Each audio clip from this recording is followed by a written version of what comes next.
Imagine being the absolute peak of the martial arts world, a living legend who shattered every record and commanded the most elite secret strike force in existence. Now, imagine losing it all. After a devastating injury shatters his inner core, Baek Socheon doesn't just quietly step down. He gets demoted 9 separate times, openly defies orders, beats up his commanding officer, and gets exiled to the most remote, forgotten branch in the Murim alliance. But here's the twist. He couldn't care less. This is the story of the martial world's most feared weapon, a man who handed over his sword, shrugged off his legendary status, and decided that being a powerless nobody in the middle of nowhere is exactly what he wants. Inside the quiet quarters of the Shadow Pavilion, a solitary figure sat waiting. He stared calmly out the window, completely unbothered by his surroundings. At that precise moment, Lee Yopop stepped into the room. Offering a brief apology for his tardiness, Lee Yop represented the Shadow Pavilion, the elite internal inspection agency of the Murim Alliance. Preparing to begin the interrogation, Lee Yop explained that an urgent matter had forced him to take over for the senior investigator. The seated man immediately questioned if Lee Yop was nothing more than a rookie. Ignoring the disrespect, Lee Yop asserted his authority, warning that any additional crimes uncovered during questioning would result in transfer to the law enforcement pavilion. After a brief pause, the man only doubled down on his claim, calling Lee Yop an inexperienced novice. He mocked the pavilion for sending someone green to avoid getting beaten, while Lee Yop inwardly noted how shockingly relaxed the prisoner remained. Glancing at his documents, Lee Yop reviewed the details for Baek Socheon, a group leader from the Iron Sword Pavilion. Knowing the Iron Sword Pavilion to be the premier unit of the Alliance, Lee Yop wondered if such a reputation was the reason for the man's arrogance. When his eyes reached the line listing the man's age as 38, Lee Yop glanced back and forth between the paper and the prisoner in utter confusion. Unable to hide his skepticism, Lee Yop questioned whether the recorded age was actually correct. Expecting to find someone in his early 20s, the investigator was stunned to discover 20 years of service recorded on the page. Ever since he first joined the Alliance, his path had been nothing short of extraordinary. After entering the Iron Sword Pavilion, his massive contributions earned him a promotion to group leader in record time, and that rapid rise was only the beginning of his unbelievable career. He shattered every existing record as he quickly advanced to vice unit captain and then unit captain. He had even served as the head of the Iron Sword Pavilion, leaving Lee Yop completely bewildered as to why such a legend was currently sitting as a simple group leader. Even more astonishing was his transfer to the Hidden Pavilion, where he became vice head within 6 months and overall head in just 2 years. As the secret strike force and core power of the Murim Alliance, the Hidden Pavilion was a realm so exalted that Lee Yop had never even dared to approach its leader. With 6 special promotions on his record, Lee Yop struggled to comprehend how such a monumental figure's history was unknown to him. Scanning further down the document, another detail suddenly caught his eye. While Baek Socheon yawned in complete boredom, Lee Yop read in utter disbelief that the man had been demoted 9 separate times.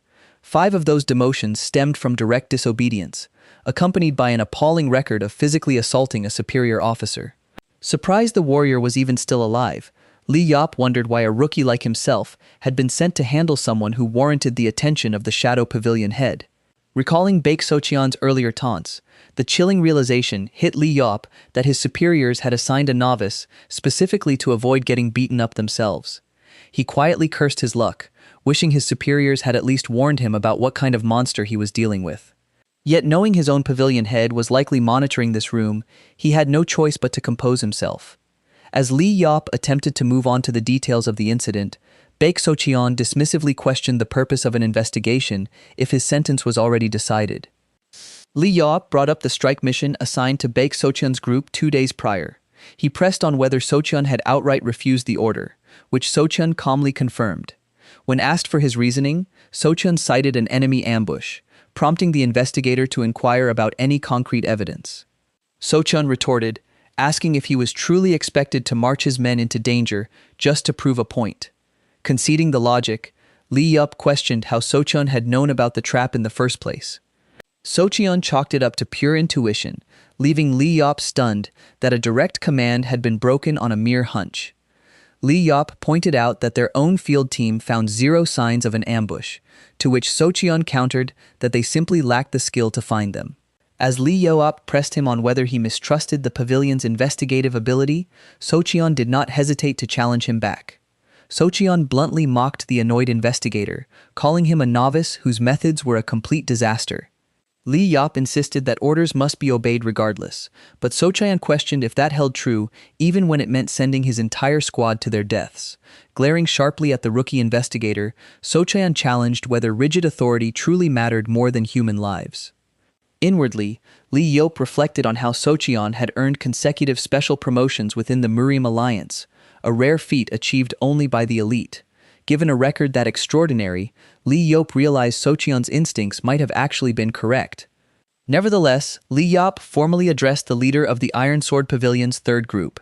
He declared that Socheon must take responsibility for insubordination, marking his 10th demotion and reducing his status to a commoner warrior.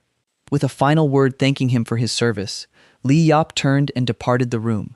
Before making his final exit, Li Yop paused to address the former leader. He asked why Baek Socheon had never left the alliance, clarifying that he spoke out of personal curiosity as a junior rather than as an investigator. Baek Socheon asked for his age, and upon learning Li Yop was 23, questioned his motives for joining the Murim alliance, before sharing that it had been his own dream as well. In truth, it was a lifelong aspiration Baek Socheon had cherished since he was 6 years old. Li Yop stood in silent surprise, taken aback by the unexpected vulnerability. Later, inside the leader's office, Li Yop formally reported that Baek Socheon had been entirely certain of an ambush. Hearing the report, Shadow Pavilion head Hwang Jongshin quietly repeated the name of Baek Socheon. Hwang Jongshin then caught Li Yop completely off guard by revealing that the former leader was actually his senior by 2 years. He explained that when he first joined the alliance, Baek Socheon was already a famous figure whom everyone viewed as a born warrior. It did not take long for an opportunity to arise for him to demonstrate his incredible talents. That chance arrived with the Great War ignited by the Black Heaven Alliance, a conflict spanning over a decade where Baek Socheon stood continuously at the center. Wielding power beyond any other warrior in the Murim alliance, he rapidly ascended to the very top while giving rise to countless legends. However, tragedy struck during the decisive battle that ultimately forced a truce. In that ferocious fight, Baek Socheon suffered severe internal trauma that disrupted his blood flow and completely destroyed his dantian. While his body eventually recovered from the internal damage, his shattered dantian could never be restored. Hwang Jongshin reveals that even divine physicians declared his energy loss permanent without full-body reformation, watching him lose in 3 short years everything he built over 17, a fall that remains an open secret despite official gag orders. Li Yop finally realizes why such critical details were omitted from his official report. When Li Yop wonders what future lies ahead for a powerless martial artist, the pavilion head notes that even a toothless tiger will not easily succumb to common beasts. Considering the crushing psychological toll of losing one's dantian, the investigator expresses sympathy, viewing the punishment as far too cruel. Hwang Jongshin promptly counters, arguing that true cruelty would have meant imprisonment in an underground dungeon or immediate execution. He hints that the fallen warrior's continued survival might actually be a deliberate choice by the alliance leader, catching Li Yop by surprise. The pavilion head stresses that reading the alliance leader's genuine motives has always been impossible. Despite stripping Baek Socheon of status step by step, the leader never betrayed any emotion, leaving everyone too cautious to cast out his former favorite until this final fall forces his hidden hand. It stands as a chilling reflection of how ruthless their martial world truly is. Concluding their discussion, Hwang Jongshin suggests setting the conversation aside until the proper time comes. Meanwhile, Baek Socheon arrives at a new location where 2 men stand silently waiting for him. No Woong immediately addresses Baek Socheon as his group leader, with 1st Unit Captain Hwang Ilbi standing alongside him. When Baek Socheon clarifies that he no longer holds that title, No Woong realizes the rumors are true and fiercely declares that he will rally everyone to turn the place upside down. He vows to launch a hunger strike at the very least, but a weary Baek Socheon simply commands him to leave, causing him to instantly back down. Before stepping away, No Woong firmly insists that their unit was undoubtedly ambushed on that fateful day.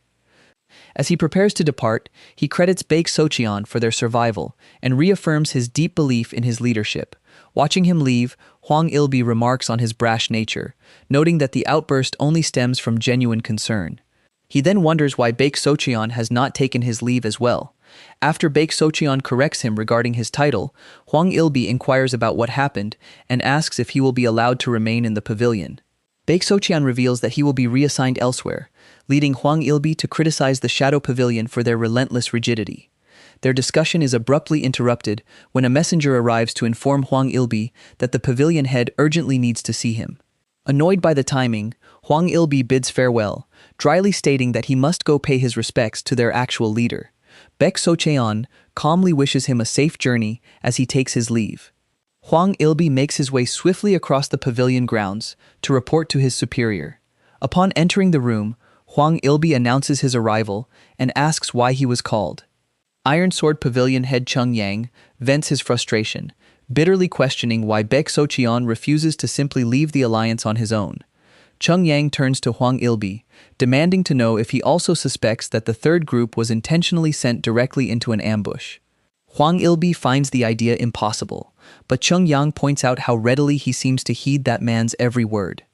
Huang Ilbi explains he was merely playing along to manage the man's abrasive nature, a foul temper that Chung Yang bitterly confirms as his mind drifts back to an earlier scheme. The memory of how he dealt with him back then comes rushing back.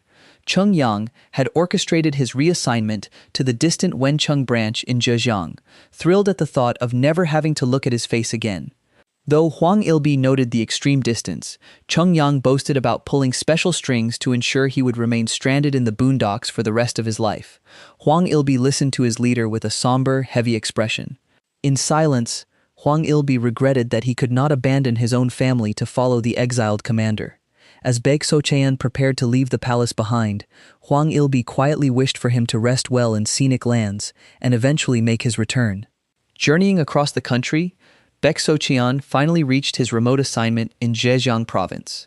Inside the Murim Alliance's Wise Heaven Pavilion, atmospheric tension hung heavy over the room.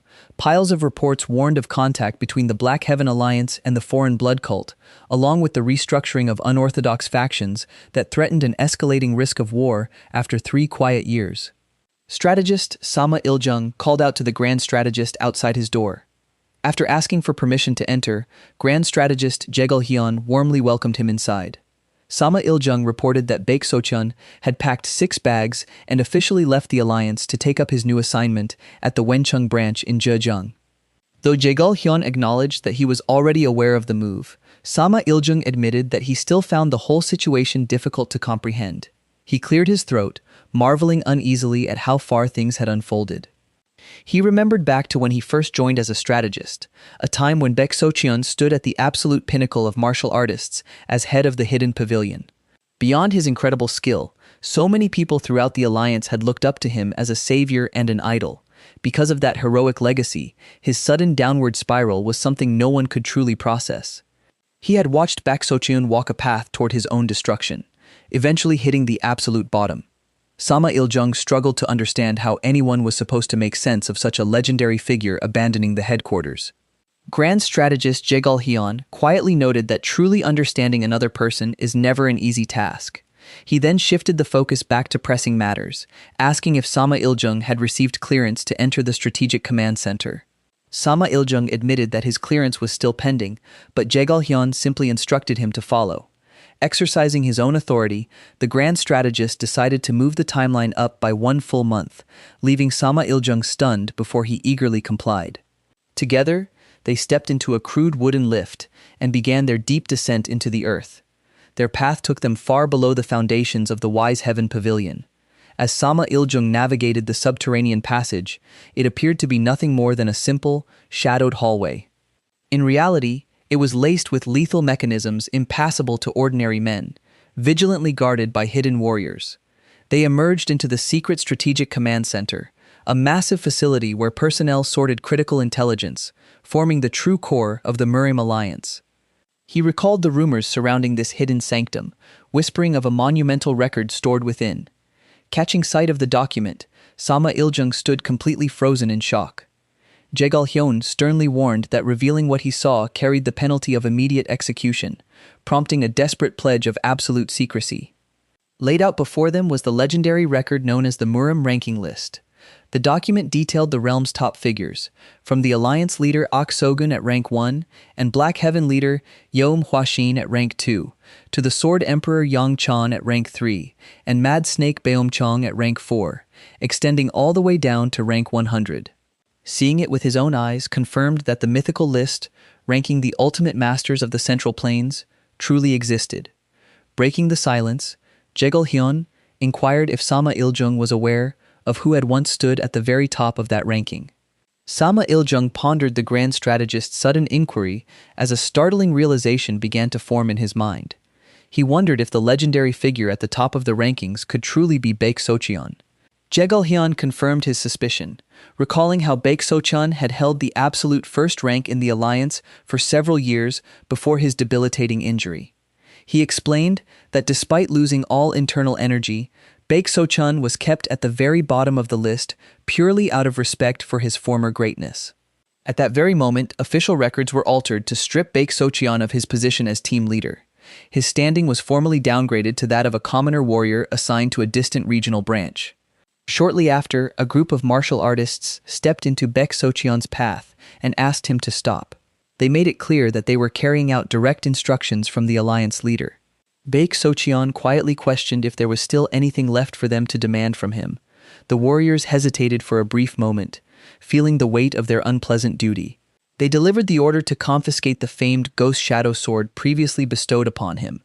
Hearing the demand, Baek Socheon gripped his weapon until the veins bulged on his hands. When the messenger pressed him to hand over the blade, Baek Socheon could only let out a cold, bitter laugh. Reaching for his hilt to unsheathe the steel, he harshly dismissed them. The warriors immediately raised their guard, as one desperately pleaded with him not to push the conflict any further. The warrior reminded Baek Socheon that he owed him his life from his time leading the hidden pavilion, desperately begging him not to fall any further out of the alliance leader's favor. He offered his own life in return if Baek Socheon insisted on sending them back empty-handed, leaving the former leader in heavy silence. Without a word of response, Baek Socheon drew his blade, preparing to strike. A few days later, the narrative shifts far away to Wencheng in Zhejiang province. Tragedy strikes at the residence of the prominent Yangchu family. Surveying the horrific murder scene, branch leader Lim Chung takes count of 13 bodies belonging to Yangchu, his family, and their servants. Lim Chung is stunned by the cruel malice required to target even children, appalled that a renowned hero like Yangchu was overcome so easily. When team leader Byeon-sang approaches, Lim Chung immediately asks if any eyewitnesses have been located. Byeon-sang explains that no witnesses exist, adding that fear would keep anyone from stepping forward regardless. Agreeing that no civilian would want to be involved in such a terrible crime, Lim Chung orders 6 of the bodies sent to physician Huang while they continue investigating. Lowering his voice, Byeon-sang adds that Hallmaster Wang expects a meeting at the Baekwa Pavilion in a few days, despite keeping his business secret. Lim Chung sharply reprimands his subordinate for scheduling an official alliance meeting without knowing the visitor's true intentions, prompting a quick apology. Lim Chung acknowledges that taking his frustration out on his subordinate is ultimately pointless. He reflects on Hallmaster Wang of the Xinhua Gang, a newly emerged group that has expanded at an unsettling speed since the war ended. The gang even dethroned the legendary Heo family sword sect to cement their dominance over Zhejiang province. With Wang Gon wielding absolute authority, like the ruler of Wencheng, refusing a meeting was never a realistic option for someone in Lim Chung's position. Relenting, Lim Chung concedes that his subordinate was not truly at fault, while Byeon-sang promises to exercise greater caution before wishing him a safe journey. Before stepping out, Lim Chung casually adds that a new recruit is scheduled to arrive at the branch that very day. Overjoyed by the news, Byeon-sang reacts in pure excitement, realizing this is their first addition to the staff in 15 years.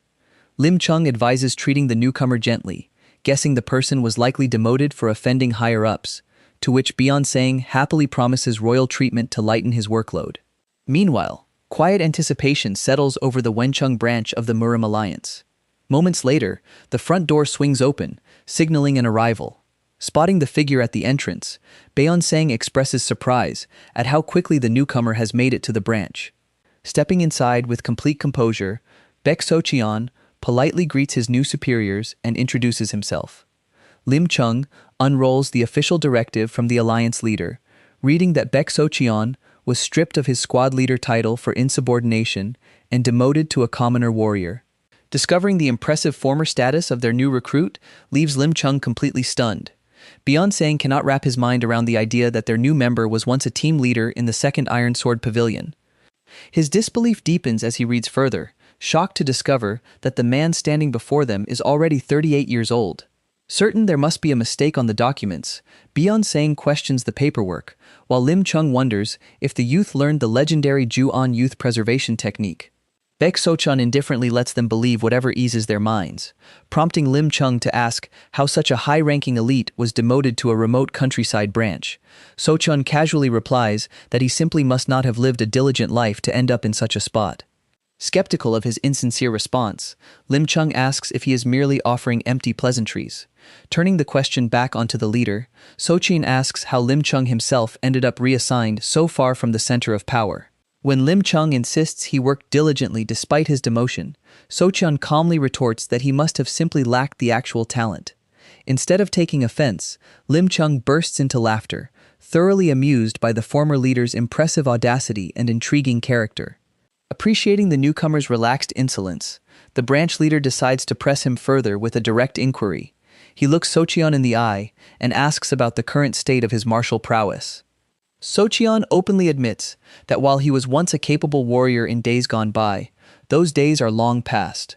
When asked about his present abilities, Socheon candidly describes them as terrible, prompting Beyonce to scoff that past achievements mean nothing today. As Beyonce sarcastically mocks the concept of former glory, Socheon readily agrees that the past holds no real value. Relieved that their quiet outpost rarely sees any real combat, Lim Chung offers a peaceful welcome and suggests they work well together. Socheon offers a simple, quiet agreement, marking the start of his quiet new assignment. Beyonce guides Socheon to his assigned living quarters, noting that while the place appears slightly worn down, it still enjoys plenty of warm southern sunlight. He points out their 12-year age difference and Socheon's senior rank within the Murim alliance, explaining that as the branch leader, he still intends to act as his superior. Socheon agrees without objection, prompting a thankful response from Beyonce, who then curiously asks how Socheon ended up demoted from his former team leader position. Socheon pauses calmly, remarking that his previous superior received a severe beating from him, causing an instant wave of panic to wash over Beyonce as he remembers his own role as superior. Quickly shifting his entire attitude, Beyonce insists there is no need to obsess over rank in such a modest branch where everyone is like family. He attempts to laugh off the lingering tension, taking a closer look at his new companion. Noticing something missing, Beyonce asks why Socheon is not carrying a sword.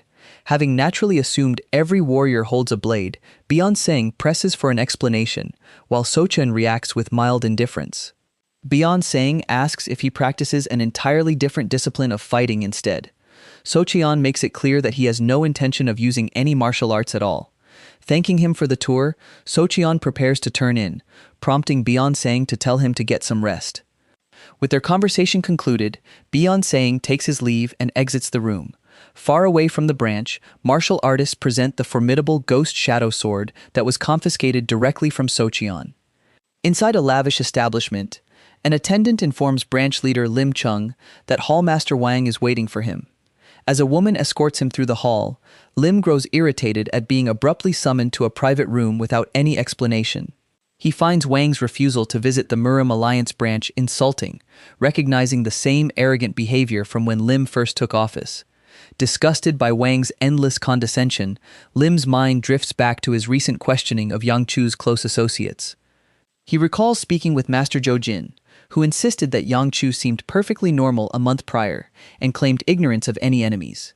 Yet Zhou Jin had stammered nervously, struggling to maintain his story. Lim had immediately sensed that the man was concealing something critical. To test his suspicion, Lim mentioned spotting Hallmaster Wang outside the manor earlier. Zhou Jin had immediately panicked, hastily claiming Wang was merely paying a casual visit. That intense fluster made no sense for someone who should have been eager to help avenge his friend. It left Lim wondering if Wang had intimidated Zhou Jin, or if the Xinhua sect was directly tied to Yang Chu's fate, despite their orthodox reputation. Snapping back to the present as the escort opens the door, Lim reminds himself to keep his guard up and maintain total composure. Inside the grand room, Wang Gon sits before a lavish spread, greeting the branch leader warmly, while Lim quietly suspects that such hospitality conceals a hidden request. Bowing with quiet formality, Lim offers his respects, prompting the hall master to warmly invite him to take a seat. Wang Gon casually asks if Lim returned safely from his visit to the estate of the late hero Yang. Lim replies that he uncovered nothing of note, leading Wang Gon to offer a sympathetic lament over the tragic loss. Urging Lim to put the grim matter aside and share a drink, the hall master relaxes while his right-hand man, Hok Su, looms silently behind him. Gazing at the enforcer, Lim silently fumes over the mountain of dark rumors surrounding the man, knowing he deserves to be behind bars for his crimes. Yet once again, Lim finds himself forced to pretend he sees nothing and hears nothing. A quiet bitterness washes over him as he acknowledges that he has always been a man of spineless compromise. Just as Lim ponders whether true justice can ever exist under such conditions, Wang Gon shifts the conversation. The hall master reveals that he invited Lim today to discuss a matter of critical importance. When Wang Gon announces that his sect is embarking on a massive new endeavor, Lim offers his congratulations and politely inquires about the details. With steady confidence, Wang Gon declares his intention to construct an iron foundry. He acknowledges that starting such a venture will inevitably spark rumors across the region. Presenting a box bearing the mark of the Xinhua sect, Wang Gon urges branch leader Lim Chung to simply pay no mind to any wild stories that reach his ears. As the lid lifts, a radiant glow shines from within the container. Inside lies a rare 100-year-old polygonum, a treasure capable of bestowing anywhere from 5 to 10 years of internal energy upon a warrior. Lim Chung hesitates at the thought of taking something so priceless, but Wang Gon reinforces just how special the herb truly is. Wang Gon gently brings up Lim Chung's son, pointing out how ideal this reward would be for a young man currently training in martial arts. Sliding the box across the table, he asks the branch leader to accept the gift in good faith.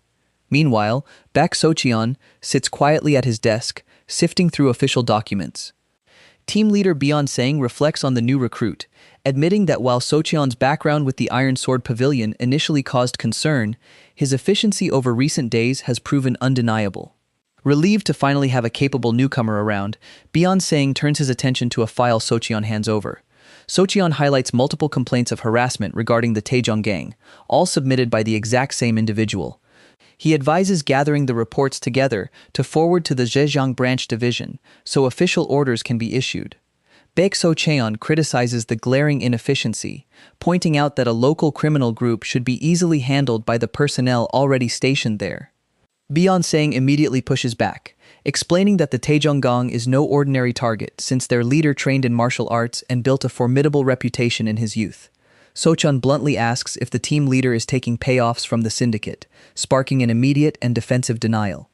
Insisting they genuinely want the gang gone, Byeon Sang reveals the true complication lies in rumors linking the Taejong gang directly to the influential Xinhua sect.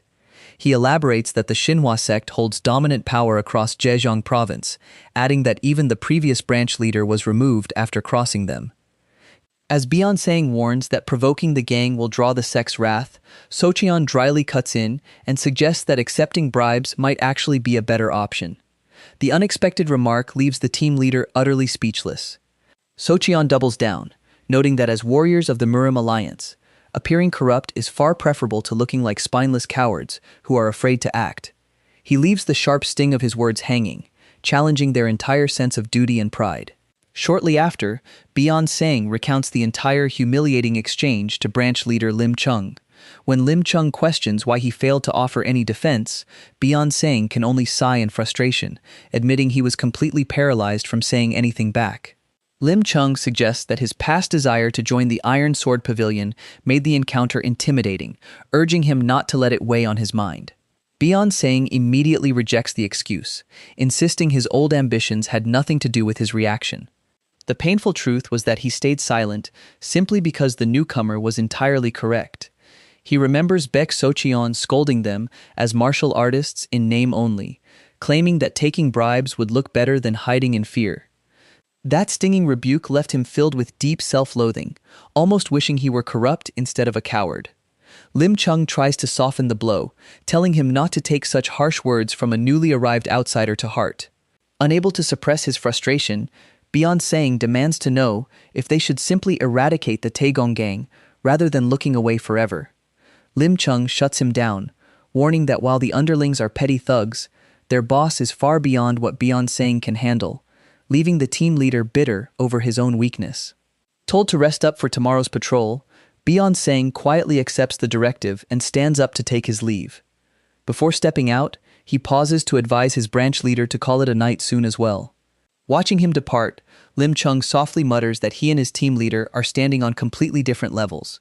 Down in the bustling village marketplace, life moves at its usual busy pace. Noticing Beyond Saying glaring directly at him, Baek Socheon calmly asks if he has something to say. Beyond Saying quickly brushes it off and suggests having a drink together once they finish, mentioning there is something he wants to discuss. He adds that patrolling a remote backwater town might seem beneath someone hailing from the Iron Sword Pavilion. Across the street, a commotion breaks out as a group of thugs begins aggressively harassing a local merchant. The elderly shopkeeper angrily protests against paying a 30% protection fee, swearing to keep filing complaints until his dying day. Observing the scene, Baek Socheon realizes the old man is the very complainant they were looking for, leaving Beyond Saying startled. Baek Socheon then casually asks if they should just walk away and head straight for that drink instead. Beyond Saying falls completely silent, weighed down by the conflict. Unaware of the eyes on him, the thug continues mocking the shopkeeper, sarcastically daring him to file as many reports as he pleases. Just as the thug threatens to take things further, a sharp command echoes from behind him. Team leader Beyond Saying steps into view, declaring them all under arrest for assault and extortion, while demanding they drop their weapons immediately. Unfazed, the thug turns around with a smirk, questioning why the team leader is suddenly making such a dramatic entrance. He continues to taunt him, mockingly suggesting that Beyond must have received a harsh reprimand from his superiors. As the insult flies, Beyond's gaze shifts downward, taking in the full reality of the situation. Noticing the old man bleeding on the ground, Beyond listens in quiet anger while the bully sneers that he shouldn't take out his personal frustration on them. Before the thug can ask if he is ready for the consequences, Beyond drives a devastating punch straight into his face, asking if he can handle that. The sudden brutality of the strike leaves everyone present frozen in total shock. Snapping back to reality, the remaining thugs draw their weapons in outrage, yelling that the team leader has completely lost his mind. Without a moment of hesitation, Beyond draws his own sword to meet their threat. In one swift, lethal movement, he lunges forward and slices clean through one of the thug's legs. As screams pierce the air, Baek Socheon watches quietly from the sidelines, noting that none of these men possess proper martial arts training. Without missing a beat, Beyond swings his sword in a sharp sideways arc. The sharp blade grazes his opponent, slicing into the thug's arm. Both attackers collapse to the ground, one howling in panic as he grips his bleeding arm. Standing tall, Beyond Saying demands they drop their weapons immediately, warning them against drawing steel against the Murim alliance. A sudden warning shouts out just as the first thug springs up from behind Beyond, lunging forward with his sword. Reacting in a fraction of a second, Beyond spins around to face the blindside strike. With a quick sidestep, he effortlessly slips past the downward slash. The foolish thug boasts that basic swordplay won't save Beyond from being beaten to death. Before the taunt even settles, blood splatters across the air. Beyond counters with a lightning-fast thrust of his blade. The attacker screeches in agony as the blow hits its target. Furious, Beyond Saying demands to know how he dared to aim for his back. His anger deepens into outright rage at such a cowardly betrayal. Vowing to end the man's life, Beyond unleashes another ruthless strike. Before the fatal blow can land, Baek Socheon suddenly catches Beyond's arm, halting the lethal strike in its tracks. Socheon immediately warns him not to misinterpret his sudden intervention. He clarifies that sparing the attacker's life is far from the reason he stepped in. Baek Socheon points out that retaliating with fatal force is completely justified after a coward's sneak attack, warning that mercy rarely changes a killer's heart. He stresses that the attacker will only return seeking vengeance, even as the terrified thug frantically pleads otherwise. Releasing his grip, Socheon pauses, acknowledging there is still a critical distinction to consider. He reminds his companion that taking a human life for the very first time is a heavy burden that cannot be undone. Because of that weight, he insists they deserve the freedom to choose their own reason before crossing that line. A heavy silence settles over the area as the gravity of his words takes hold. Unable to bear the mounting tension, Sang stammers out that things have gone far enough. Taking full control, Socheon orders the thugs to drop their weapons and drop to their knees before he counts to 3, prompting an immediate, terrified surrender. Watching the confrontation draw to a close, the surrounding crowd begins to murmur in disbelief, astonished that the notorious Taejonggang was so easily brought down. Socheon turns to Sang, questioning if he will come to regret this leniency once news spreads and things inevitably get loud. Frustration gnaws at Sang as he realizes he will shoulder the blame for the incident, terrified of how the Taejonggang will react once they seek retribution. An elderly shopkeeper calls out to the young team leader. The old man gently reaches out and holds Sang's hand. He checks on him with genuine concern, asking if he has been injured anywhere. With a grateful smile, the shopkeeper offers his heartfelt thanks for the help provided to them. Looking around, Sang observes the surrounding townspeople, seeing relief and joy on their faces. Addressing the old man, Sang feels a heavy sense of responsibility. He expresses that he should be apologizing instead for failing to step in sooner. Nearby onlookers quickly chime in, offering to testify against the criminals whenever needed. Meanwhile, Socheon turns to the injured thug, mockingly asking if this is his first time being stabbed. He asks how it feels to be on the receiving end of a blade, forcing a painful response from the thug. Pressing directly onto the fresh wound, Socheon coldly asks if the pain intensifies under his touch. He warns the thug to remember this exact pain before ever deciding to pick up a sword again. As the thug screams in agony, Socheon warns him that at any single moment, anyone can just as easily be stabbed. Walking over to Socheon, Sang brings up the previous question about whether he would ever regret his choices. He firmly declares that he will not. A subtle smile breaks across Socheon's face at those words. He tells Sang that he finally looks like a true warrior of the Murim alliance. Sang inwardly questions that sudden smile, bewildered by the unexpected sense of relief settling over him. Socheon encourages him to see the matter through to the end, and offers to share a drink another time, catching Sang off guard. Clearing his throat, Socheon lightheartedly pivots, noting that with how chaotic things are about to get, no one has time for drinks anyway, and urging him to prepare for the heavy workload ahead.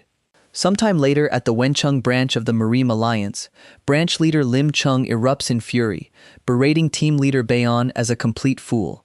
He demands to know how Baeon could be out of his mind enough to arrest members of the Taejonggang. Fuming with anger, Lim Chung presses his subordinate to explain why he caused such an absolute mess. As the echo of his shouting fades, Lim Chung falls silent, carefully studying the younger man. He then asks if martial artist Beck was the real reason behind this reckless decision. Sang hesitates, struggling to find the right words to answer. In his mind, he recalls Socheon telling him that he finally looked like a true warrior of the Murim alliance. Holding on to that memory, he stands quietly for a brief moment to anchor his resolve. Looking up, he replies that the decision was entirely his own, because as a martial artist, he could no longer stand by and watch the gang's tyranny. Lim Chung notices the intense shift in Baeon's gaze, astonished by how Baekek managed to completely transform the once conflicted young man in just a matter of days. When Lim Chung asks what he plans to do next, Baeon firmly declares his plan to transfer every single prisoner to the Zhejiang division. Lim Chung warns him that the division will simply set them free and discipline Baeon for ignoring standard protocol. Unshaken, Baeon grabs his superior's sleeve, pleading to be allowed to arrest the Taejonggang leader even if it means gladly accepting the punishment afterward. Lim Chung sternly lectures him that reality and ideals are two completely different things, urging his subordinate to pull himself together rather than getting carried away whenever someone inspires him. He warns that losing his position is the least of his worries, as he could easily be quietly eliminated without anyone ever knowing, leaving Baeon completely speechless. Lim Chung insists that he must not throw his life away over a half-baked urge to prove himself. Taking the silence as understanding, the branch leader commands him to stay put and quietly gather statements while he goes to meet Hallmaster Wang to resolve the situation. However, as Lim Chung turns to exit the room, he suddenly freezes in utter confusion. Outside, the office is packed with villagers coming forward to offer their testimonies, eager to detail every crime committed by the gang and how Elder Go was threatened. Lim Chung glances around the crowded room, completely taken aback by the overwhelming turn of events. At the desk, Baek Socheon is busily writing down their reports, encouraging a man showing the scars from his wife's beating to log every detail. Seeing the overwhelming evidence being gathered, Lim Chung quietly slips away and leaves the office. With the branch leader gone, Baek Socheon lets out a long sigh of relief. Baekon Sang reflects on how he had expected Baek Socheon to step inside and speak up for him, just as he catches sight of an old shopkeeper standing among the witnesses. The old shopkeeper offers Sang a warm, reassuring smile. Even so, Sang cannot shake a sudden wave of regret over the situation. A loud shout suddenly echoes from outside, demanding to know if the branch chief is inside. At the doorway appears Taejong, the leader of the Taejong gang, who arrogantly questions what everyone is doing gathered together. Sang immediately steps up, explaining that the branch chief is currently away. Walking into the room, Taejong mockingly asks where the chief ran off to after bringing everyone together, before eyeing the documents the merchants are writing. He picks up one of the reports, casually scanning the written accounts of assault and extortion. Tearing the document to pieces, Taejong furiously demands to know whose money his men are accused of stealing and insults the crowd for barking like dogs. The old shopkeeper snaps back, telling the gang leader that he knows the answer to that better than anyone. He confronts Taejong directly, accusing him of lining his own pockets with stolen cash, including money intended to buy medicine for a sick child. Taejong firmly places his hand on the old man's shoulder, dropping a chilling threat about the man's daughter living in Shaanxi. Taejong casually adds that the daughter has 2 children, reminding the old man that Shaanxi is well within his reach if he decides to pay them a visit. Leaning in, he demands to know who the frail shopkeeper thinks is backing him up to act so bold. Tapping the old man on the shoulder, Taejong brushingly claims there was merely a misunderstanding regarding protection fees, leaving the shopkeeper in terrified silence. Unable to stand by, team leader Sang angrily confronts them for barging into a Murim Alliance branch to threaten witnesses, but Taejong tells everyone to calm down and leave. As the thugs aggressively yell at the merchants to disperse back to their shops, Bion turns his gaze toward Baek Socheon. Socheon simply glances back at him without saying a single word. Bion recognizes that look instantly, feeling as though Socheon is silently challenging him to decide his own path. Swallowing hard, Bion remembers how taking that unsaid challenge last time led him to do something reckless, like arresting Jongbei. Deciding to embrace the madness completely, Bion raises his voice and commands every merchant to stay seated and finish giving their testimony against the gang. The sudden display of authority leaves the gathered crowd in absolute shock. Even the gangsters recoil in disbelief as one of them urgently informs Taejong that Bion is the officer responsible for taking down Jongbei. Watching the tension reach its breaking point, Baek Socheon breaks into a satisfied smile. Taejong laughs mockingly, amused that someone actually had the audacity to arrest his men. Having just smoothed things over with the elders, he demands the immediate release of his crew, but Sang remains silent. A strange sense of calm washes over Sang the moment his mind is fully made up. He places Taejong under arrest for threatening a victim inside the branch, ordering him to drop his blade and kneel. Taejong stares back in complete disbelief. One of the thugs scoffs that the heat has driven him insane, while Taejong mutters that mad dogs must be put down before they bite. His voice turns cold as he asks if Sang truly wishes to die. Without hesitation, Taejong reaches down and rests his hand on the hilt of his sword. Sang knows this man is far stronger than him, and that this encounter will not end as smoothly as the marketplace.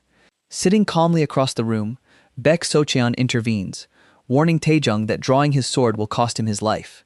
He plainly explains that drawing a weapon inside the Murim Alliance building, after being warned, gives them full legal authority to execute him on the spot. Baek Socheon turns his gaze toward team leader Bion, calling on him to confirm that absolute reality. Team leader Bion nervously confirmed the truth, sending Taejong into a rage over another unknown newcomer daring to step out of line. Unsheathing his sword in total defiance, the gang leader boldly challenged anyone to try and stop him. Baek Socheon immediately bellowed that an ambush was underway inside the Murim Alliance, shouting for everyone to protect the witnesses. Without a moment's hesitation, Baek Socheon launched himself from his seat. Mid-air, he slammed a devastating flying kick directly into Taejong's face. Team leader Baeon could only watch in shock as the gang leader was sent flying backward. Taejong slammed violently onto the ground. He lay there completely unmoving. As Baeon stepped forward to inspect the fallen leader, the surrounding thugs broke into a panicked frenzy over the sudden strike. He immediately reached down to press against Taejong's neck, searching for any sign of a pulse. A sudden knot formed in Beyonce's stomach as he felt nothing beneath his fingertips. The grim reality set in that the strike had been fatal. Slowly raising his head, Beyonce shifted his gaze straight toward Baek Socheon. Baek Socheon simply offered a nonchalant hum, casually suggesting the man must have suffered a fatal blow to the head when he hit the ground. Later that night, surrounded by quiet darkness, Baek Socheon released a long, heavy breath. Though relieved that the fatality had been officially reported as an unfortunate collision, he knew severe consequences awaited if branch leader Im ever uncovered the truth. Yet a deeper suspicion refused to leave his mind regarding whether the death was truly accidental. He replayed how Baek Socheon had carefully established hierarchy, pressed for answers, and intentionally pushed Taejong into drawing his weapon. Ending the conflict with one deadly strike made him wonder if every single movement had been deliberate from the start. Walking toward the residence, he recalled the previous market incident 7 times before, realizing how perfectly events were kept within legal limits to protect the Marine Alliance, driving him to seek answers face to face. Just as he arrived, Beyonce caught sight of Baek Socheon and stopped dead in his tracks. Watching Baek Socheon balance effortlessly in a handstand, Beyonce could hardly believe such peak physical condition belonged to a man of 38 years. His eyes took in the severe battle scars covering Baek's body, particularly the massive mark cutting across his torso, marveling at the sheer willpower it took to train relentlessly through such horrific injuries. A quiet laugh slipped from his lips as feelings he had buried long ago began to resurface. That sweat-drenched figure, pushing beyond physical limits, was the exact vision of the martial artist he had once aspired to become. Moved by the sight, Beyonce suddenly addressed Baek as his brother, leaving the former leader completely startled. Caught off guard, Baek asked the team leader to repeat what he had just called him. In response, Beyonce offered a formal martial greeting of deep reverence. He expressed his heartfelt pledge to serve him, asking to honor him officially as his sworn elder brother. Baek Socheon simply lets out a heavy, exasperated sigh. He instructs the man to turn around and head back for the evening. When Socheon points out that accepting everyone would leave him with over 1,000 younger brothers, Beyonce eagerly offers to be the 1,000th. Socheon questions why anyone would wish to claim him as a brother, prompting Beyonce to acknowledge the miserable state of his current life. Beyonce explains that joining the Iron Sword Pavilion had been his dream since childhood, viewing this meeting as a divine chance to reshape his fate. Socheon sternly warns him that altering one's destiny is far from easy. Ready to put in the work, Beyonce interprets Socheon's casual speech as silent acceptance, leaving Socheon to sigh once more. Cutting the conversation short, Socheon dismisses him to get some sleep, noting that he exhausted years' worth of energy in a single day. Beyonce eagerly complies, cheerfully wishing his newly recognized brother a peaceful night. Alone with his thoughts, Beyonce realizes he forgot to ask his lingering question, though he quickly decides it no longer matters. The following day inside the office, Lim Chung frets over the outright killing of Taejong, anxious about the fury it will bring from branch leader Im.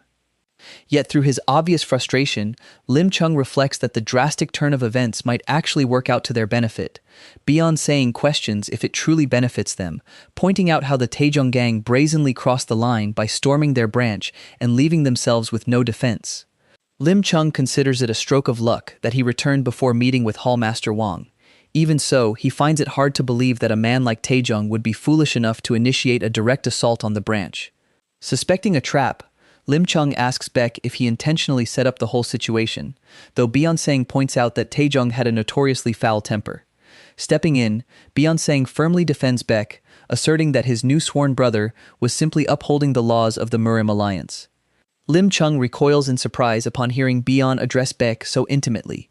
Overwhelmed with frustration, Lim Chung demands a private conversation with Baek. Recognizing the tension, Beyonce politely excuses himself from the room. As the door closes, the two men are left alone in heavy silence. Lim Chung warns Baek against scheming around an innocent officer, only for Baek to calmly pretend he has no idea what he means. Bluntly, Lim Chung tells him to stop manipulating Baeon, Baek counters by asking if Lim Chung merely prefers keeping Baeon impressionable so he remains easy to control. Unable to contain his anger at the provocation, Lim Chung snaps back at him. Baek So-cheon casts a cold glance in Lim Chung's direction.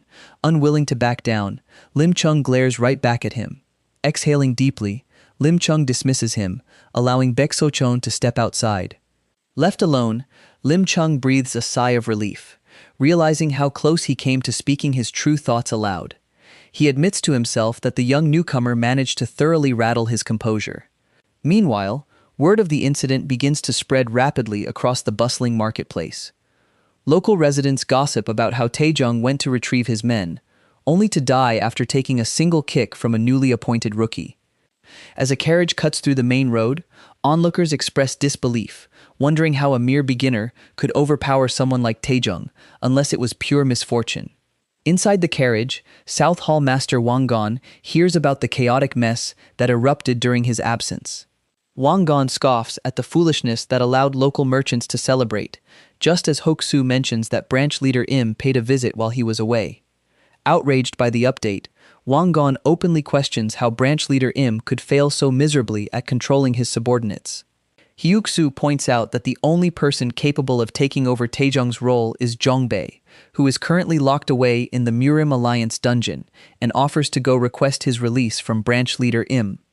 Wang Gon immediately shuts down the idea, warning that they cannot afford to provoke any trouble with such an important event ahead. With a knowing smirk, Wang Gon insists that moments like this require a far more elegant touch. He then turns back to Hok-soo, assigning his right-hand man a specific errand to carry out. Inside the Murim Alliance branch office, an unexpected arrival disrupts the quiet atmosphere.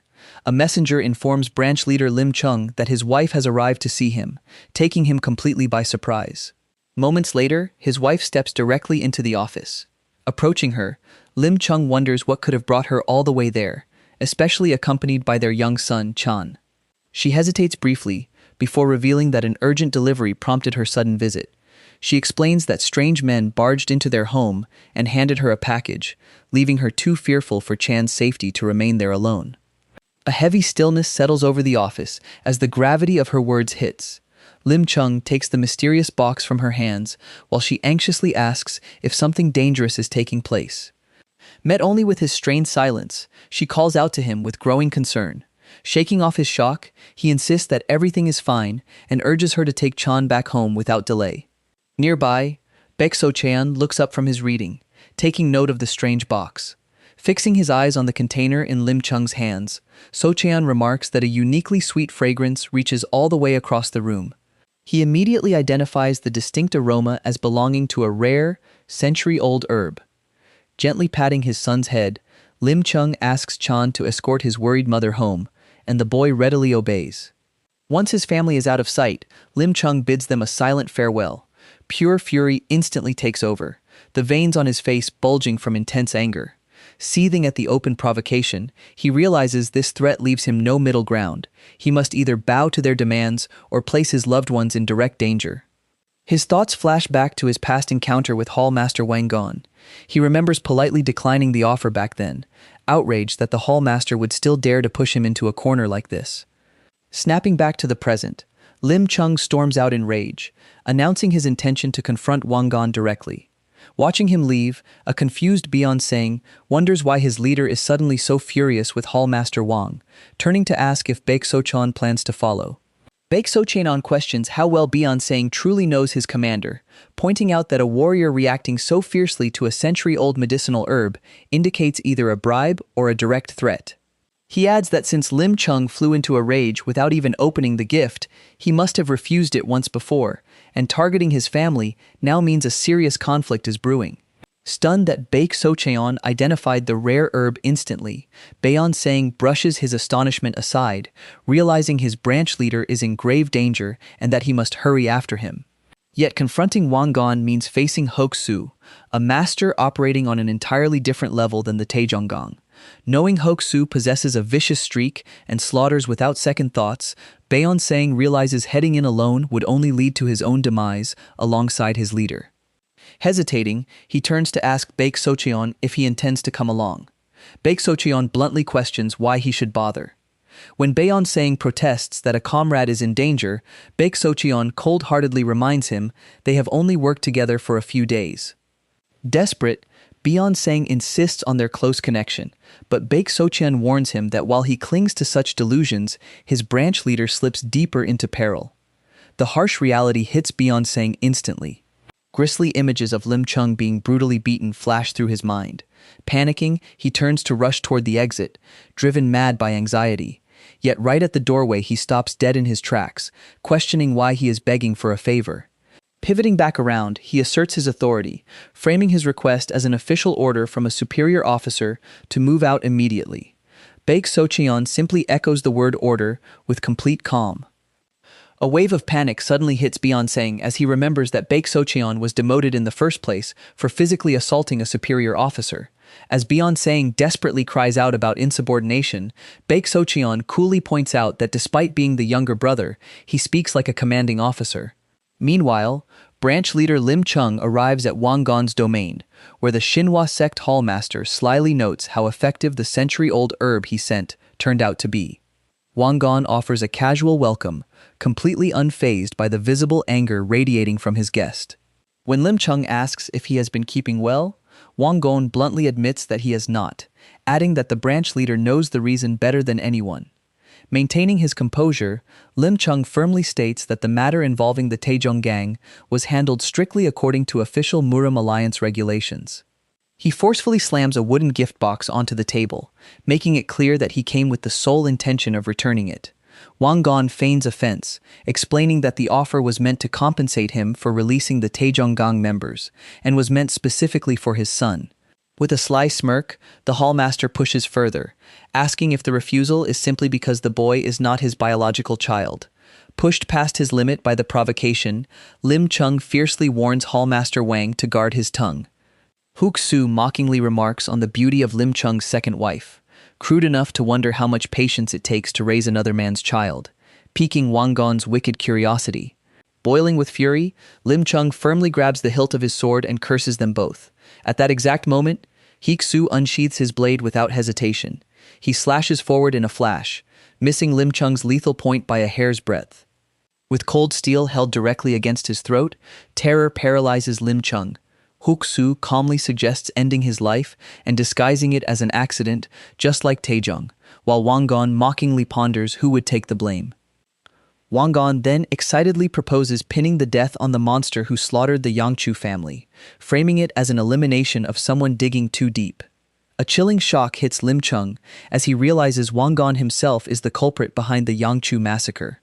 Sensing his terror, Wangon mockingly asks if he wants to know the ultimate truth. Lim Chung's expression plunges into complete despair as Wangon maliciously wonders if that bloodthirsty fiend will spare his family. Wangon offers a deceptive compromise, promising to forget the entire ordeal, hand over the century-old herb, and let them leave peacefully if the branch leader submits and kneels. He demands an immediate answer, waiting to see if his target will break under the pressure. Lim Chung can only offer a faint, self-deprecating smile, reflecting on how his entire time with the Murim Alliance has been a sequence of embarrassments. Slowly lowering himself onto one knee, he rationalizes that holding out never earned him an honorable life, so surrender changes nothing. Before his knee touches the ground, an abrupt shout shatters the silence, complaining loudly about the constant intimidation attempts plaguing the town. The unexpected intrusion causes everyone in the room to turn toward the source of the voice. Framed in the doorway are Baek Socheon and Baeon Sang, with Baek mocking the audacity of anyone attempting to bully the Murim Alliance as Baeon calls out to his commander. Lim Chung stares at the pair in absolute disbelief, demanding to know how they managed to reach this place. Baek Socheon simply reminds him that true warriors obey their orders, urging his branch leader to give the command to arrest everyone in the room. Wangon locks eyes on an unfamiliar face, recognizing that the newcomer demanding arrests must be the one responsible for killing Taejong. He voices his frustration with the Murim Alliance, complaining about having to tread carefully in business while worthless punks strut around unchecked. Yet he finds amusement in the situation, pointing out that their branch leader was already on the verge of kneeling and inviting him to watch. Lim Chung recoils in complete shock at the taunt. Furious, Baeon Sang snaps back, refusing to let the insults against his leader and the alliance stand. Unsheathing his sword, He demands to know if Hallmaster Wang truly believes he can walk away unscathed. In that exact instant, Hokusoo blinks into motion and appears directly in front of him. Sang barely has time to meet his attacker's gaze. Hokusoo strikes him viciously in the stomach before he can react. As the kick sends him flying, Wangan laughs aloud, boasting that Hokusoo guarantees he can get away with whatever he pleases. Lim Chung rushes to aid his fallen team leader, while Baek Sochon watches in silence. Baek Socheon notes that extortion, bribery, and attacking an alliance officer provide more than enough justification, pressing his superior to finally order the arrest. Stunned by his composure after seeing Sang overwhelmed so effortlessly, Lim Chung reminds him of his earlier claim that he was currently unable to fight. Baek Socheon calmly clarifies that his assessment was based entirely on his own personal standards. While Wangan and Hokusoo stand completely still, Baek Socheon adds that he was never comparing himself to lowlifes like them. The degrading comparison immediately sparks irritation in Hokusoo. Lim Chung instantly senses the grave danger of the unfolding situation. Aware that Hokusoo is violent enough to tear anyone apart over a slight, Lim Chung feels a suffocating surge of killing intent as Hokusoo angrily demands clarification. Desperate to avoid bloodshed, Lim Chung considers dropping to his knees to plead for Baek Sochon's life. Instead of backing down, Baek Sochon mockingly apologizes and refines his insult, explicitly categorizing them as an old fool and a young fool. Lim Chung lets out a weary sigh, watching any hope of peaceful resolution vanish. Ignoring the arrogant young man for a moment, Wangan turns his attention directly to the branch leader. Wangan shouts at Lim Chung, offering one final opportunity to kneel so the reckless newcomer's behavior can be overlooked. As Wangan demands immediate submission, Lim Chung quietly repeats the phrase in his mind. Lim Chung realizes that while this truly is his final chance, it is not an opportunity to save his skin through surrender. Inspired by Baek Sochon's unwavering resolve, he sees this as his ultimate moment to reclaim his honor as a true martial artist. Branch leader Lim Chung gives the order to arrest the offenders. Stepping forward without hesitation, Baek Socheon officially places both Wangan and Hokusoo under arrest for assault, intimidation, and bribery. Unwilling to submit, Wangan decides violence is his only option and orders Hokusoo to strike. Hokusoo lunges forward with a lethal thrust, taunting his opponent with murderous intent. The deadly blade drives straight toward Baek Socheon. Lim Chung shouts out in alarm, fearing the worst. Instead of a bloody end, the clash abruptly halts with a heavy thud. Assuming victory, Wangan reflects on how easily he previously manipulated Lim Chung, using a covered-up death, satisfied to claim another life. Yet the unexpected sound leaves him suddenly puzzled. In a split second, Baek Socheon counters with a devastating elbow strike directly to Hokusoo's face, disarming him instantly. Hokusoo crashes violently into a table, leaving everyone in the room utterly stunned. Baek Socheon calmly notes that attempted murder should now be added to the list of charges. Lim Chung quickly notices that the opponent is still breathing, shouting for someone to seal his internal energy immediately, while Wangan watches on in total silence. Wangan struggles to process the unbelievable sight before him, stunned that someone as formidable as Hokusoo was so decisively beaten. A chilling thought strikes him as he begins to realize that Taejong's death might not have been a mere coincidence after all. Desperate, Wangan warns that the main sect will never overlook harm done to him, but Sochen agrees with unsettling calm. Sochen points out that the sect's first course of action will be replacing the foolish hallmaster who created this mess, sending Wangan into a spiral of frustration. Refusing to yield, Wangan boasts of his title and rants that his vast personal connections will still destroy everyone present. Unshaken by the empty boasts, Socheon steps forward and demands the hallmaster's full attention. He reminds Wangan that his petty schemes have humiliated the Murim alliance beyond repair. Placing a menacing hand on the hallmaster's shoulder, Socheon promises he will be locked away in a dungeon for at least 30 years without a single ally brave enough to oppose the alliance on his behalf, as Wangan desperately demands to be released. Grabbing Wangan by the necklace and pulling him close, Socheon darkly brings up Taejong's tragic end, remarking that anyone who crosses his path tends to run into terrible luck. Drawing back his fist, Socheon mockingly questions whether the hallmaster's fortune will hold out any better.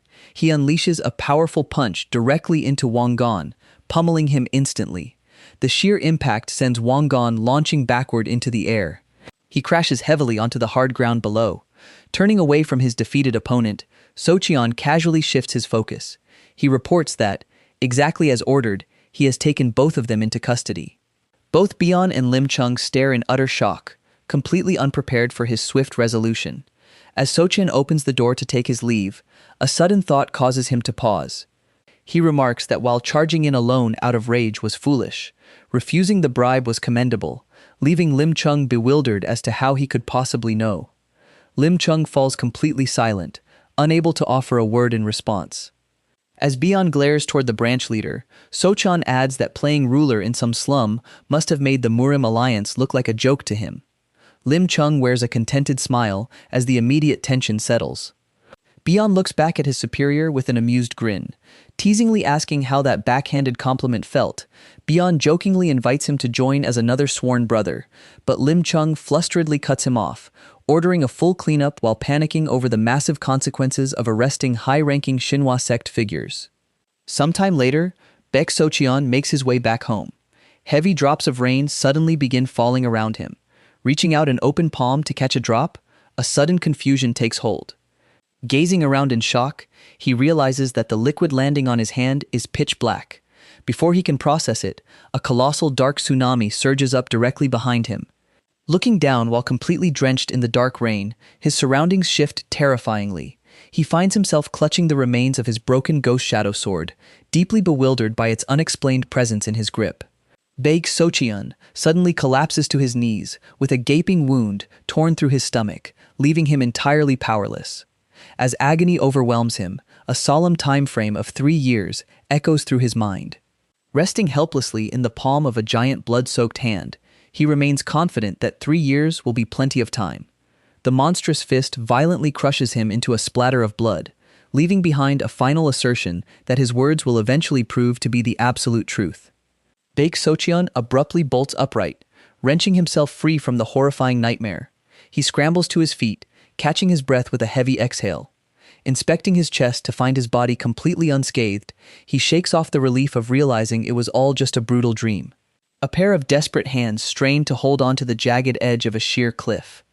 Baek Socheon lets out a heavy breath, his remaining strength dangerously close to giving out, as he hangs on the brink of falling.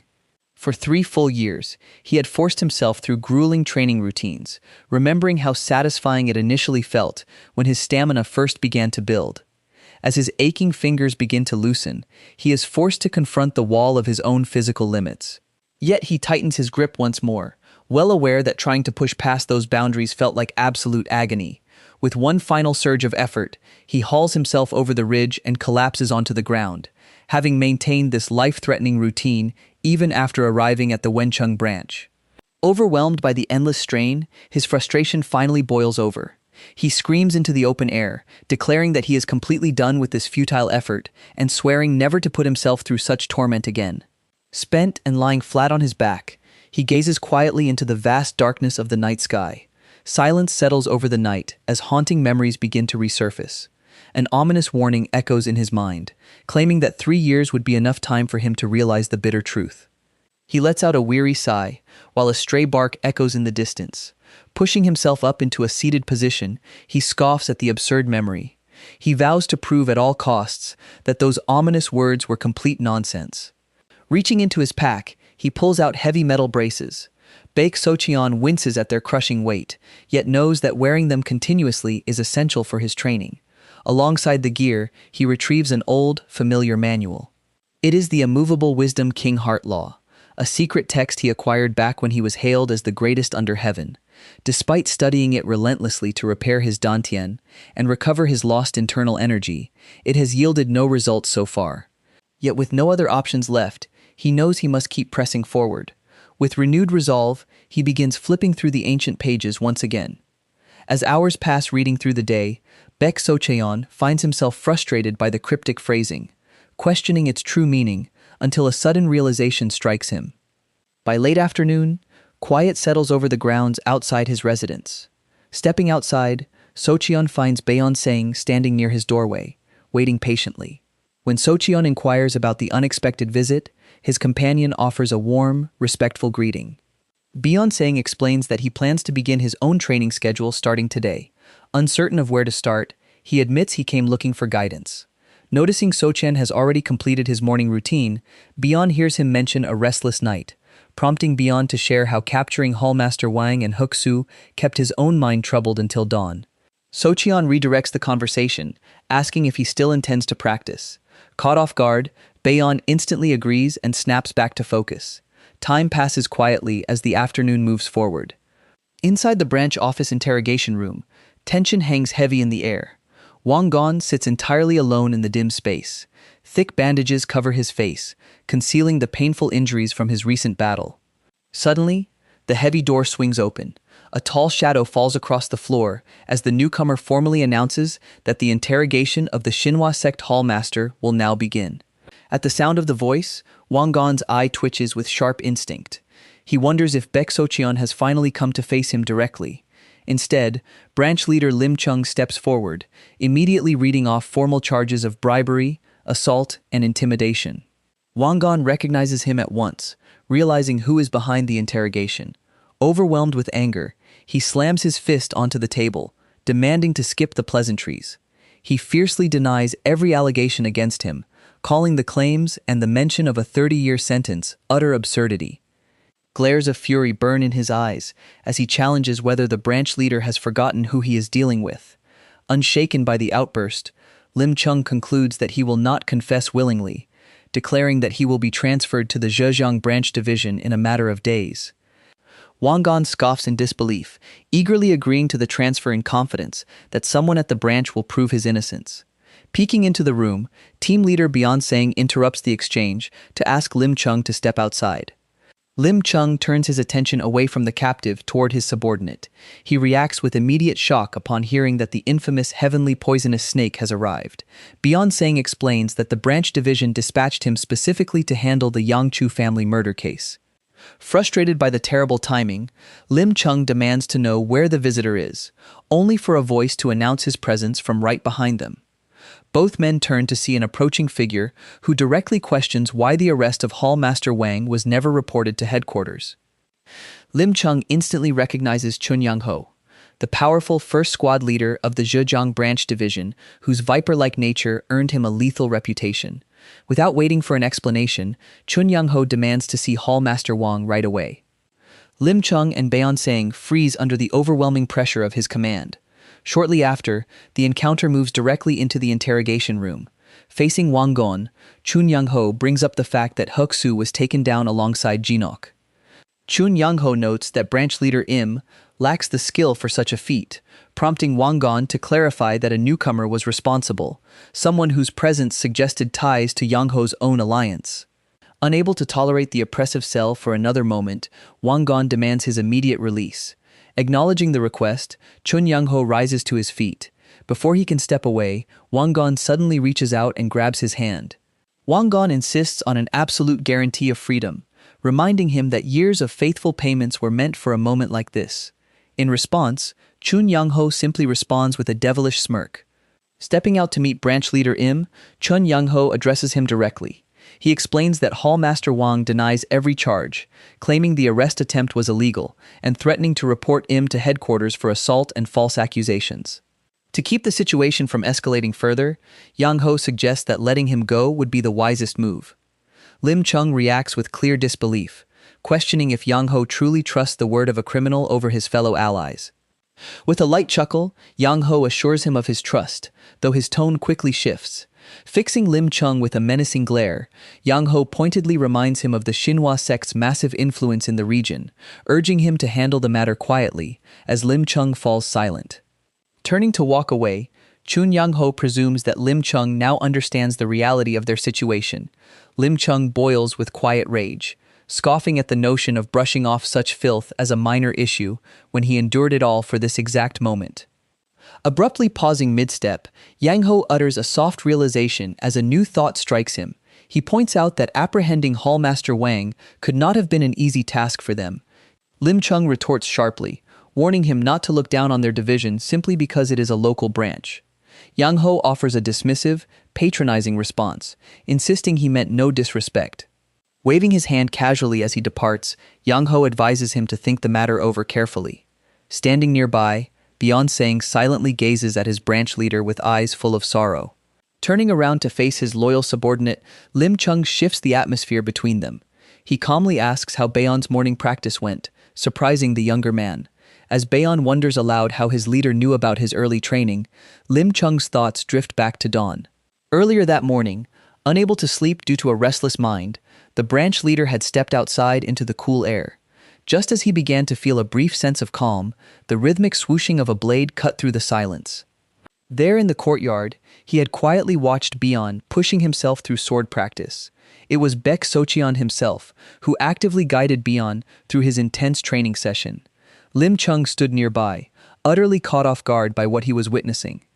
Snapping back to the present moment, Beyonce explained how his brother always seemed to possess the answers that cleared his mind. Suddenly struck with an idea, Beyonce eagerly urged them to go see his brother, confident that he would know how to handle this dilemma as well. Lim Chung voiced his doubts, questioning what possible answer his brother could offer for a situation like this. Despite his hesitation, Lim Chung agreed to go along, and the two set off to seek Baek Socheon's counsel. Yet the moment they brought the matter to him, Baek Socheon reacted with pure confusion, wondering why they were bringing such a question to him in the first place. Baek Socheon openly demanded to know why they were directing the question toward him. Beyonce shot back, reminding him that only the three of them were present during the capture, leaving no one else to ask. Fearing they would be forced to release their captive, Beyonce grew anxious, but Baek Socheon nonchalantly suggested handing the prisoner over to the branch division. Beyonce protested that Chun Yang-ho holds all the real power there, warning that letting Wang Gon go would only bring immediate retribution upon them. Unbothered, Baek Socheon casually asked if that outcome might actually be better, catching Beyonce completely off guard. He explained that by waiting for the target to seek revenge, they would gain the perfect legal justification to eliminate him permanently. His cold logic left both Beyonce and Lim Chung standing in stunned silence. Baffled by the sheer absurdity, Beyonce pressed on, asking what would happen if the enemy hired a truly terrifying assassin instead. Baek Socheon calmly acknowledged the possibility while remaining completely detached, declaring it was not his problem despite Beyonce's insistence that the branch's business belonged to everyone. He bluntly added that foolish people often make that mistake, maintaining that organizational affairs should always remain separate from one's personal life. A heavy silence settles over the room as the gravity of the situation sinks in. Lim Chung pauses in deep contemplation, weighing his next words carefully. He offers his overdue gratitude, admitting they would have faced severe trouble without help, before promising to personally handle whatever comes next. When Beyonce asks how, Lim Chung points out that the heavenly poisonous snake came specifically for the Yang Chu family murder case, proving the branch division is watching closely. Baek Socheon echoes the mention of the Yang Chu family murder case, instantly recognizing its gravity.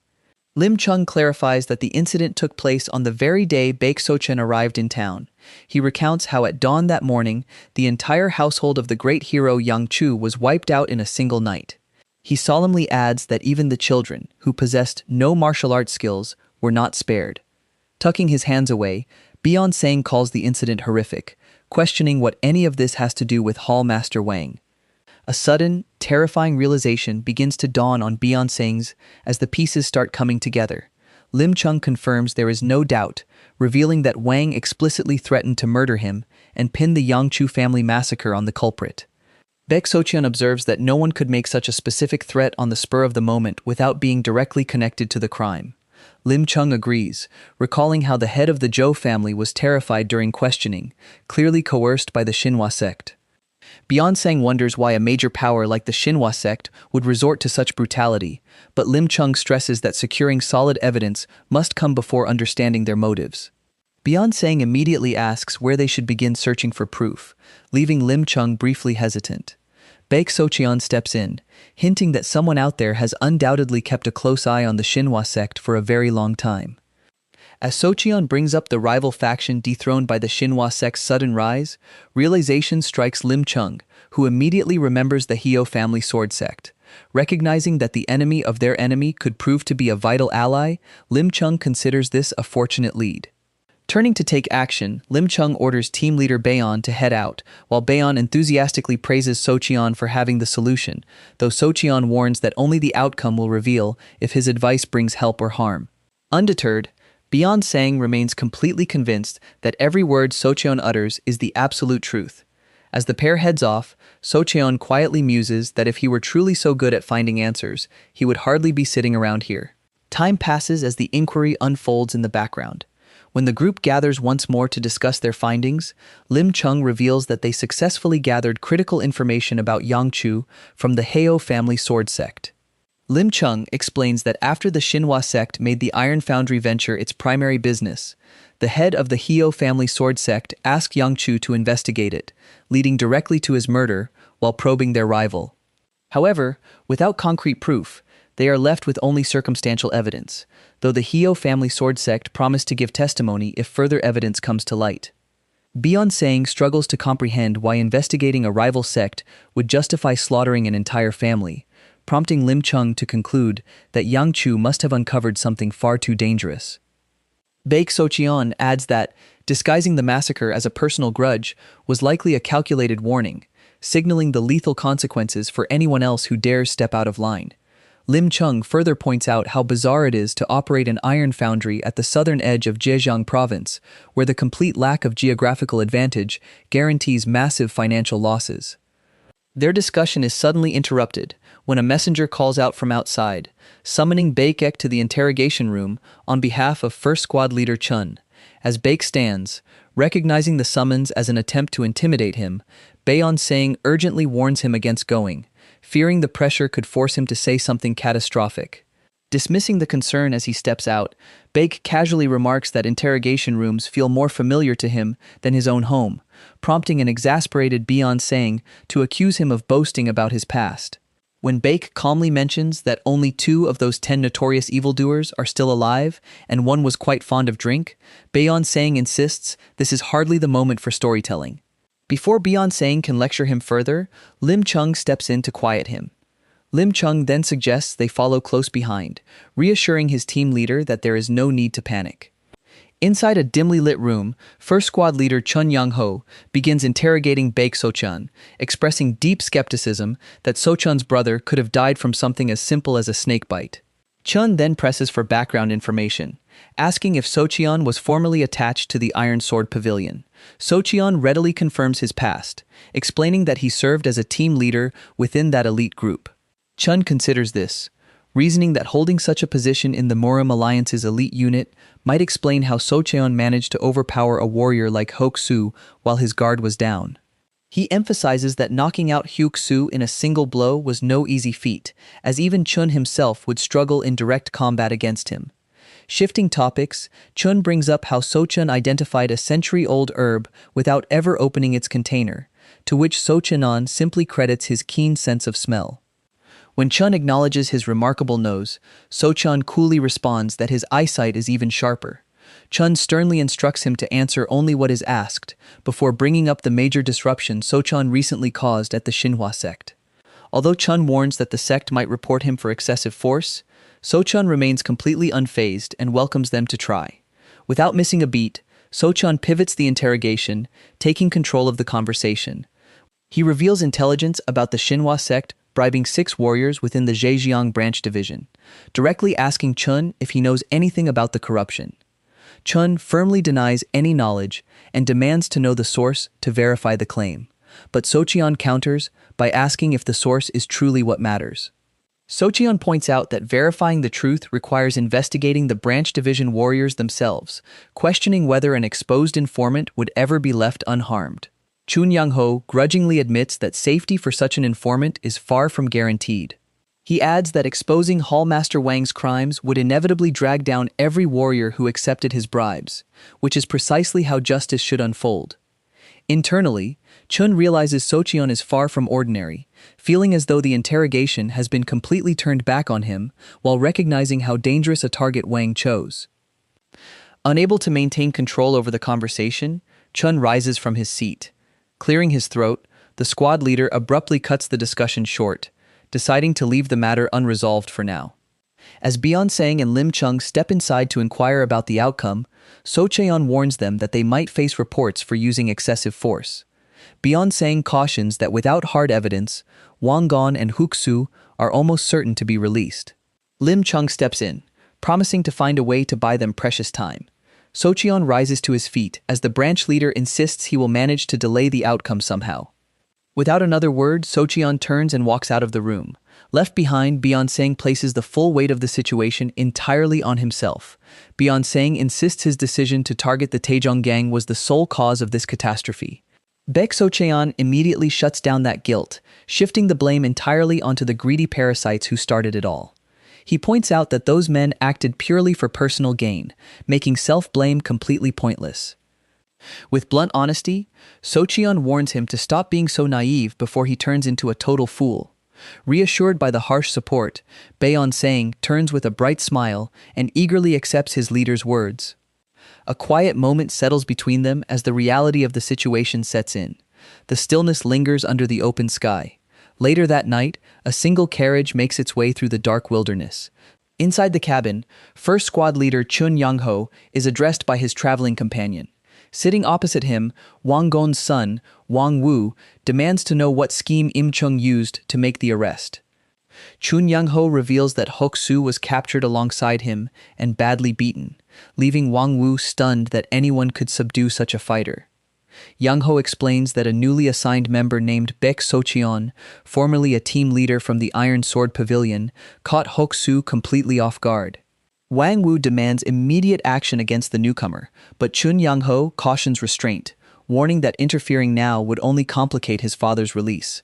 When Wang Woo presses for a timeline on his father's freedom, Young-ho assures him that proper arrangements have already been made for a swift resolution. Relieved by the reassurance, Wang Woo offers his gratitude and presents a heavy box. He slides the container forward, revealing a hoard of gold ingots he acquired specifically for this meeting. Young-ho gladly takes the gift with a hearty laugh, dismissively noting that such generosity was hardly necessary. Rising to his feet, Young-ho instructs Wang Woo to simply return home and wait for news. However, just before exiting the carriage, Young-ho pauses to bring up one final matter. Turning back toward Wang Woo, Young-ho directly questions whether Wang Woo's family was behind the recent Yangchu family murder case. Wang Woo vehemently denies the accusation, prompting Young-ho to smooth things over by claiming it was merely an idle concern. With a polite departure word, Young-ho steps away, promising they will meet again. Left alone in the carriage, Wang Woo seethes with intense frustration, cursing the arrogance of the Murim Alliance members. Chun Young-ho silently walks away, completely absorbed in his own thoughts. The recent words spoken by Baek Socheon weigh heavily on his mind. He privately reflects on just how unhinged the Shinhwa group really is. Still, as long as he secures a large enough share of the profits, he remains content, fully aware that significant turmoil lies just ahead.